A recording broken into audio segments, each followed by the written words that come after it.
All right, this is section 2 of chapter 4. It is all about area. So, your challenge would be to find the sum of the integers from 1 to 100 as quickly as possible. If you started this off and said, okay, well I want 1 plus 2 plus 3 up to 100. Well, what if I had them backwards also? All the way down to 1. Each of these sums will be the same. I get 101 plus 101 plus 101 plus 101 100 times. So 101 times 100. But the issue is that I added each of them twice, so I divided by 2. And I get 5,050. And look at that, way faster than adding every single number. So that brings us to sigma notation. Sigma notation tells the sum of n terms. A sub 1, a sub 2, a sub 3, a sub n. And that's written this way. We use the sigma symbol. The bottom number, it'll say usually I equals, or might use a different letter, up to something else.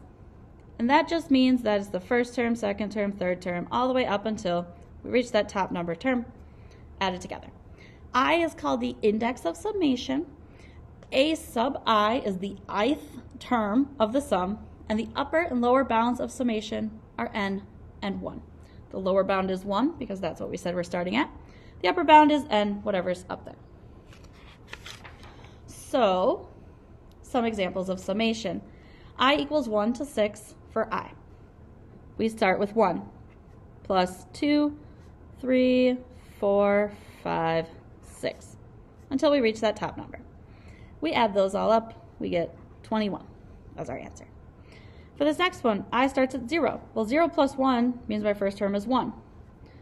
Now I is 1, so I get 2. Now I is 2, so I get 3. Now I is 3, so I get 4. Now I is 4, so I get 5. And now I is 5, so I get 6. And look at that, I got the same answer. 2 different ways to write the exact same answer. For part C here, j starts at 3 and goes up to 7. I'm dealing with j squared. So 3 squared is 9, 4 squared is 16, 5 squared is 25, 6 squared is 36, 7 squared is 49, and that's where I stop. I add those all up, I get 135. The next one, j equals 1 to 5 for 1 over the square root of j. Now this one we're not going to actually add them all together because it would be miserable. But I start j off at 1, so 1 over the square root of 1, so that's just 1. Now j is 2, I have 1 over the square root of 2. Now j is 3, so I have 1 over the square root of 3. Now j is 4, so I have 1 over the square root of 4, which is 2. And now j is 5, so I have 1 over the square root of 5. We could combine those, but it would take a bit. We'll just leave it like that. All right, now we're getting crazy. K equals 1 to n of 1 over n times k squared plus 1. The 1 over n is in the front of the k squared plus 1. So if k is 1, I get 2. 2 times 1 over n is 2 over n. Now k is 2. 2 squared plus 1 is 5 times 1 over n is 5 over n. Now k is 3. That makes 10 over n. Now k is 4. 4 squared, 16 plus 1, 17 over n. On and on and on and on until we get up to n squared plus 1 over n. So we add them all up and we can't really figure out how many terms it is until we know what n is. So that brings us to the sum of I to n of f of x sub I times delta x. So we'd have f of x sub 1 delta x plus f of x sub 2 delta x, on and on and on and on until we got to f of x sub n times delta x. All right, a couple properties of summation. First one, a constant times a sub I. You can take that constant out front, find the sum of 1 to n for a sub I, and then multiply by the constant. You can also split apart addition and subtraction into separate summations. Other summation formulas. These are not something you need to memorize, just will help us with our problems right now. So the sum of I to n of just c is c times n, where c is a constant. The sum of 1 to n of just I is n times n plus 1 all over 2. The sum of 1 to n of I squared is n times n plus 1 times 2n plus 1 all over 6. And the sum of 1 to n of I cubed is n squared times 1 plus n squared all over 4. You do not need to memorize these, so keep them handy. We are going to evaluate the sum of 1 to n for I plus 1 over n squared, for n being these various numbers. So let's start with n is 10. So I want the sum of I equals 1 to 10 of I plus 1 over 100. Well, I can split this apart a little. I can make it 1 over 100 times the sum of I equals 1 to 10 of I plus 1. And then I can split it apart into the sum of I equals 1 to 10 of I plus the sum of I equals 1 to 10 of 1.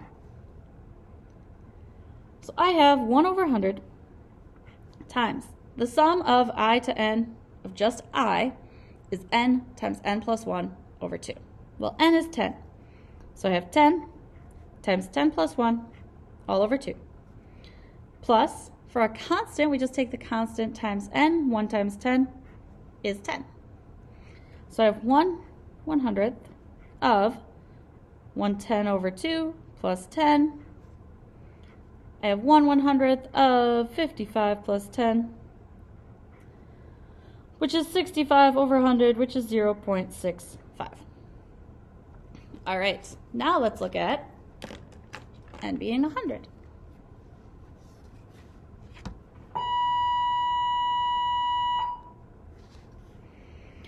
I'm also going to use this breakdown over. Add 1 over n squared times the sum of I equals 1 to n of I plus the sum of I equals 1 to n of 1. That'll make my life a little easier so that I don't really have to worry about it as much. So if n equals 100, I am finding the sum, 1 over 100 squared. I equals 1 to 100 of I plus I equals 1 to 100 of 1. So let's see here, 1 to 100 of just I get 1 over 10,000 times 100 times 101 over 2 plus 1 times 100, which is 100. If I simplify that math, I'm going to get 0.515. All right, next one, let's do 1,000. So if n is 1,000, we have 1 over 1,000 squared times the sum of I equals 1 to 1,000 of I plus the sum of I equals 1 to 1,000 of 1. So I have 1 over 1,000 squared times 1,000 times 1,000, 1 over 2 plus 1,000. Type that into my calculator. I get 0.5015.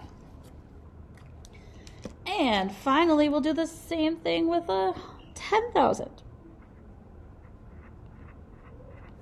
So I have 1 over 10,000 squared times 10,000 times 10,001 over 2 plus 10,000.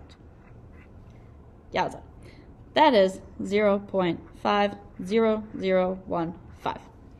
If you look at these 4 values, notice that they are seeming to approach something.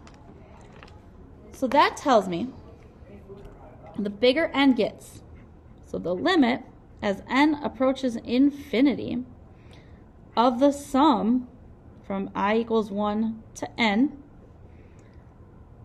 of I plus 1 over n squared is going towards a half. The bigger and bigger that n gets, we get closer and closer to a half. So now let's actually talk about area. Area equals base times height is the definition of the area of a rectangle. Notice that it's not the area formula, it's the definition. We use the exhaustion method to find areas of conics. Those are curved figures. And the exhaustion method basically means we squeeze the area between an inscribed polygon and a circumscribed one. Inscribed is inside. Okay, there's my inscribed polygon. Circumscribed is outside. Each side of the polygon touches my circle exactly one time. And the exhaustion method is basically that we just keep adding more and more sides to those polygons to get our area more and more accurate. So now we have the definition of area of a plane region. Remember that calculus revolves around two main problems: the tangent line problem, which was solved with derivatives, and the area problem. You can probably guess how that'll be solved. But we're going to start off with rectangles. We're going to use rectangles to find our areas because we know the area of a rectangle is base times height. That's how it's defined. That's how it works. So we're going to use 5 rectangles to find 2 approximations of the area lying between the graph of f of x equals negative x squared plus 5 and the x-axis between 0 and 2. So we're going to start by choosing right endpoints. Notice that the right edge of each rectangle is on that curve. So we'll call it right endpoints. And we are going to take the width of each rectangle. Since I'm going over a span of 2 units with 5 rectangles, the width of each rectangle is 2/5. So we'll take the sum of I equals 1 to 5, rectangle 1, 2, 3, 4, 5. We'll take the width, which is 2/5, times the height. Well, the height is found by plugging that value into my function. We'll have 2/5, 4/5, 6/5, 8/5, and 10/5. That is 2/5 times whichever term we're on, the ith term.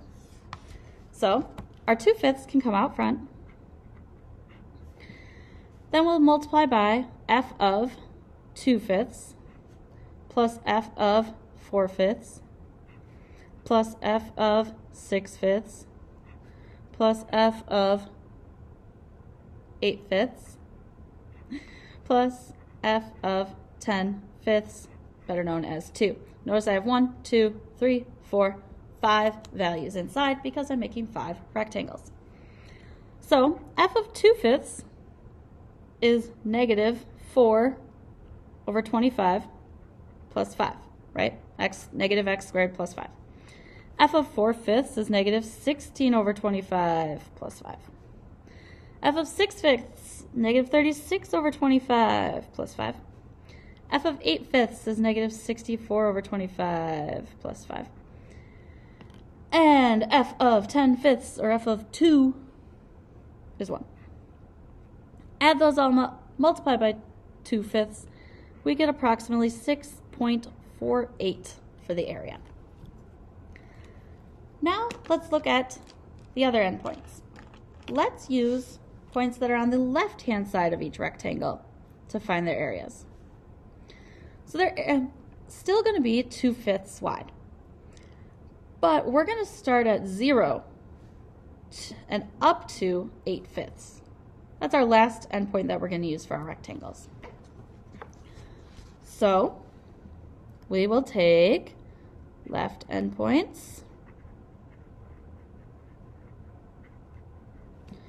The width is still 2/5, so I'm not going to rewrite that. We want the sum from I equals I could do this two different ways. Since my first value is 0, I could go I equals 0 to 4, right? Because this is the fourth place I'm taking it. And I could do 2/5 times f of 2/5 I. That would work.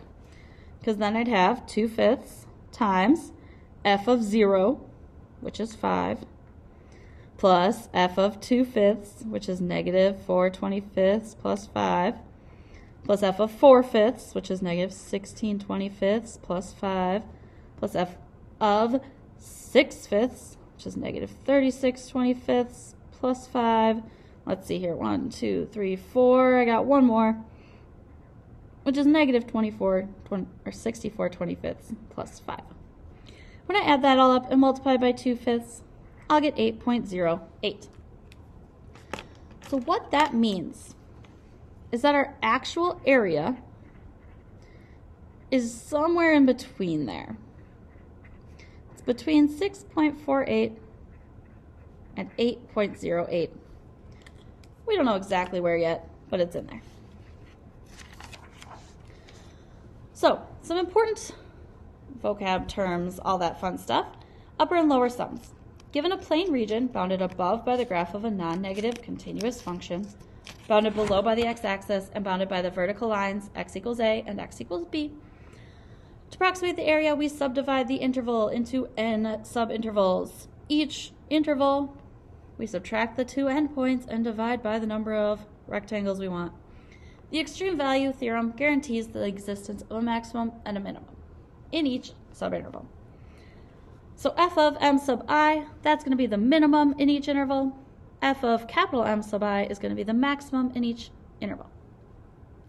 An inscribed rectangle lies completely inside of the subregion, and a circumscribed rectangle extends outside.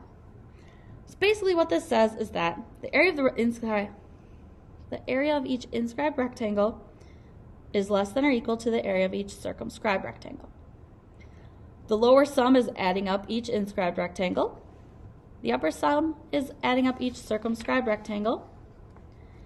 And the area is in between those two values. So the actual area of our region is in between the area of the inscribed rectangles and the area of the circumscribed rectangles. So we are going to find the upper and lower sums of this region. So let's start with the lower sums. Lower. We want to find our delta x value. Delta x is 2 minus 0 over how many rectangles I want. Looks like I'm using 1, 2, 3, 4, 5 rectangles. So our width is 2/5. So we're going to find the sum from I equals 1 to 5 of f of these values. And then we're going to multiply that by our delta x, which is 2/5. So to find those values, we start at 0, then we have 2/5, 4/5, 6/5, 8/5.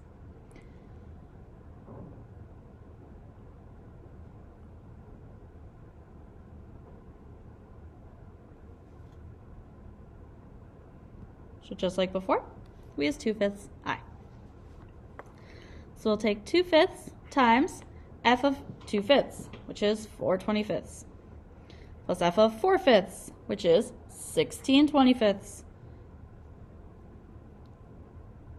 Oh no. I need to go I minus 1 in there, because I don't want to start at 1, I want to start at 0.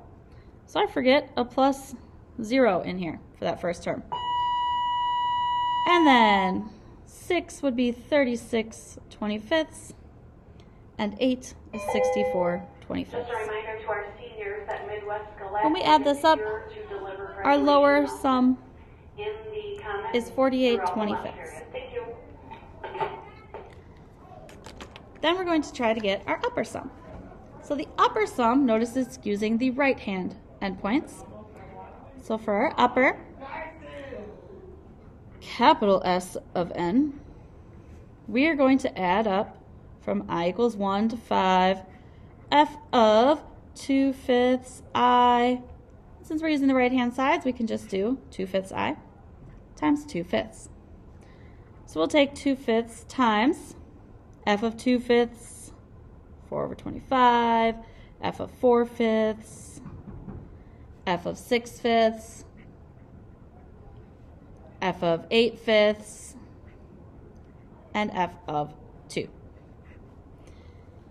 Add that all up, simplify, we get our upper sum is 88/25. So that means our actual area is somewhere between 48/25 and 88/25. Quite a wide span that we could use. Which brings us to limits. If f is continuous and non-negative on its entire interval, the limits as n approaches infinity of both upper and lower sums exist, and they happen to be equal to each other. So as I create more and more rectangles, the limits of the upper sum and the lower sum approach each other. The same thing, the actual sum of the area. So the definition of the area of a region in the plane. If f is continuous and non-negative on the entire interval, the area of the region bounded by the graph of f, the x-axis, and the vertical lines x equals a and x equals b is equal to the limit as n approaches infinity of the sum from 1 to n of f of c sub I delta x, where c sub I is always between x sub I minus 1 and x sub I, and delta x is b minus a over n. So basically, the width of each interval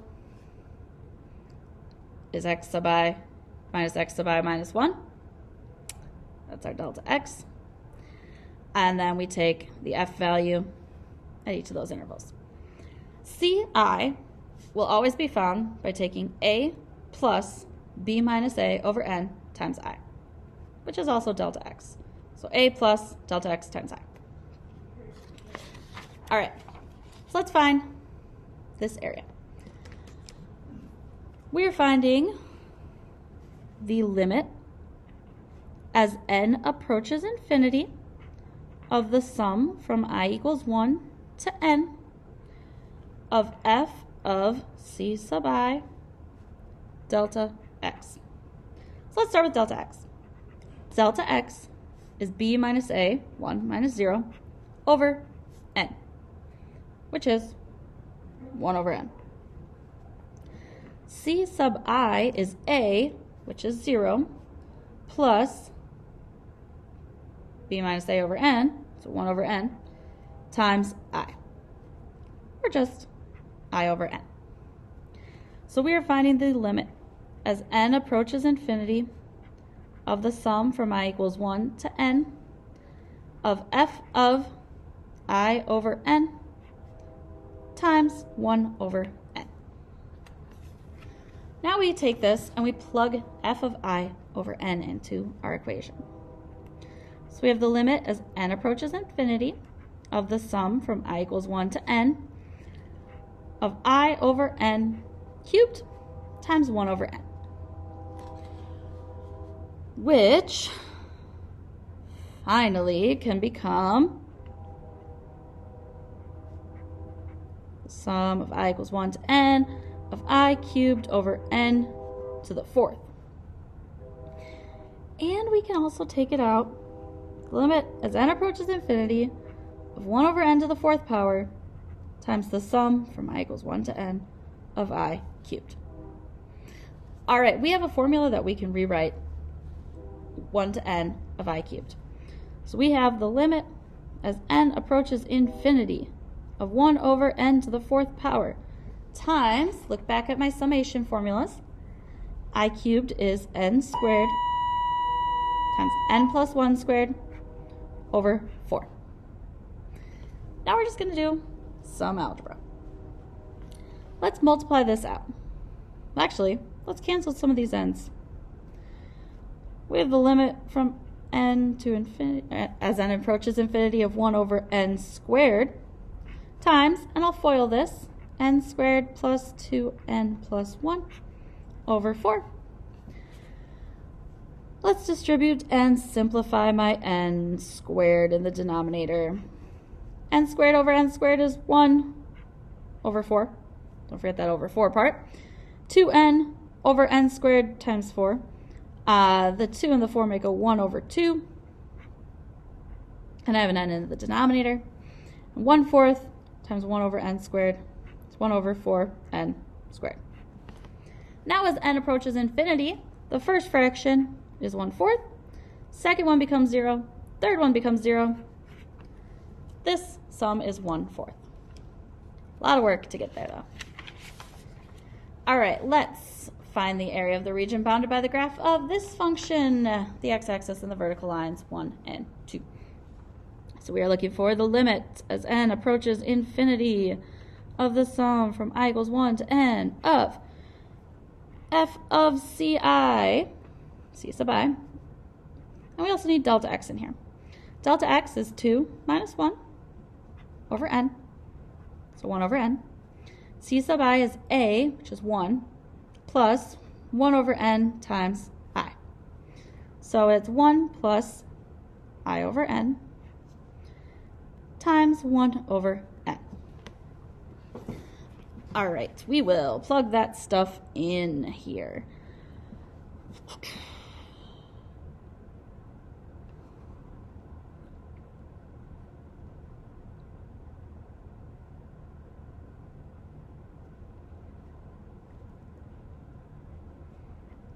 Limit as n approaches infinity. Let's take my 1 over n out front. Just get it out of there. I equals 1 to n of f of 1 plus I over n. So it's 4 minus 1 plus I over n squared. All right, we're going to have to do a little magic on this. Limit as n approaches infinity of 1 over n times the sum of I equals 1 to n. I am going to multiply this out.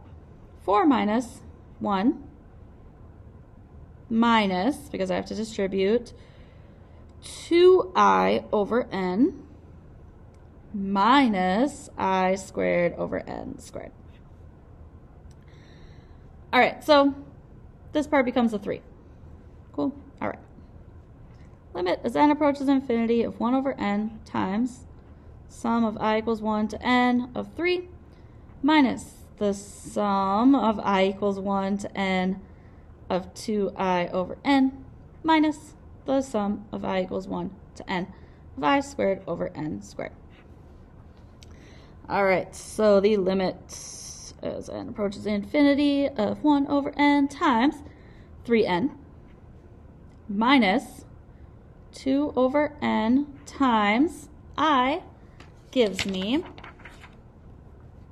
n times n plus 1 over 2 minus 1 over n squared, I'll pull out, and I squared becomes n times n plus 1 times 2n plus 1 over 6.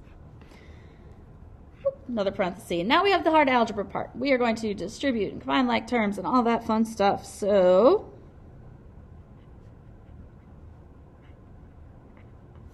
let's see here. We have an n that cancels. We have a 2 that cancels. This is just n plus 1, or n minus n minus 1. I have an n that cancels. I'm going to have to FOIL that out. So minus 2n squared plus 3n plus 1 over 6n. And the limit as n approaches infinity of 3n minus n is 2n. I'm also going to distribute this 1 over n in. So 2n over n minus 1 over n. I have minus 1n over 3, but I'm also distributing that n in. I get 1 over 2, also distributing the n into the denominator, and 1 over 6n minus 1 over 6n squared. Sorry. All right. One more simplification before we evaluate our limit. I get 2 minus 1 over n minus 1/3 minus 1 over 2n minus 1 over 6n squared. So as n approaches infinity, I'm left with 2 minus 1/3, which is 5/3 as my area. All right, so let's do one turned. We're going to do the same thing, but with y's.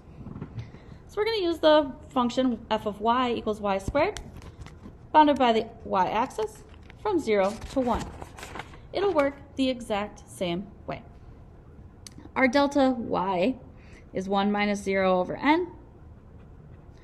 Our c sub I is a plus 1 over n times I.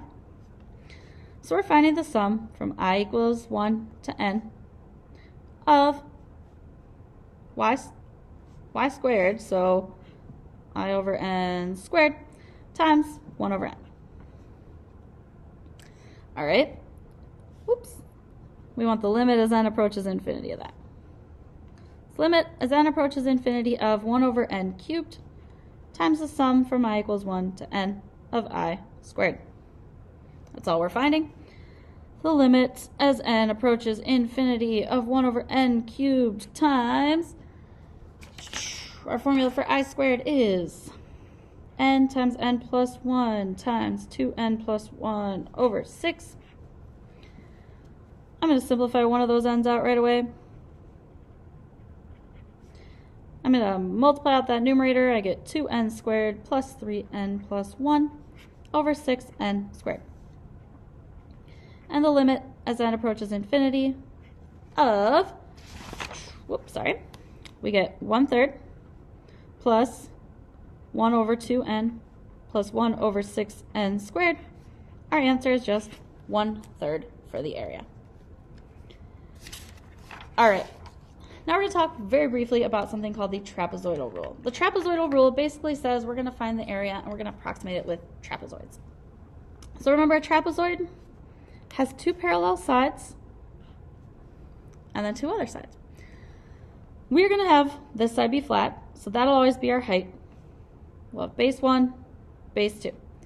The area of a trapezoid is 1/2 times the height times the sum of the bases. So that's where this problem comes in. The trapezoidal rule says the area is about b minus a, the 2 endpoints, over 2n, times the first endpoint, plus 2 times the second one, plus 2 times the third, all the way up till just one of the last one.